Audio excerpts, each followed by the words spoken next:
पुण्यातील श्रीमंत दगडूशेठ हलवाई गणपतीची प्रतिष्ठापना ही भक्तिमय वातावरणात करण्यात आली। सकाळी 8:30च्या सुमारास दगडूशेठ मंदिरापासून श्रींच्या मिरवणुकीला सुरुवात झाली। फुलांच्या आत असलेली श्रींची मूर्ती ढोल ताशाने झांजा पथकांचा गजर आणि साथीला प्रभात बँड अशा थाटात सभा मंडपात आणण्यात आली। मंडळाने यंदा गणेश स्वानंद महल या देखाव्याची निर्मिती केलेली आहे। दरम्यान राज्याचे महसूल मंत्री एकनाथ खडसे यांनी दगडूशेठ हलवाई गणपतीचं दर्शन घेतलं।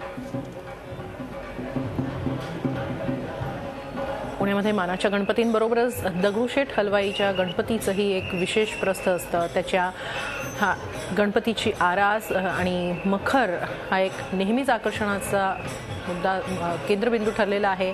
यंदा गणेश स्वानंद महल याची प्रतिकृती उभारण्यात आलेली आहे। आज सकाळी 8:30च्या सुमारास श्रींची मंदिरापासून मिरवणूक निघाली होती। झी 24 तास रहा एक पाऊल पुढे।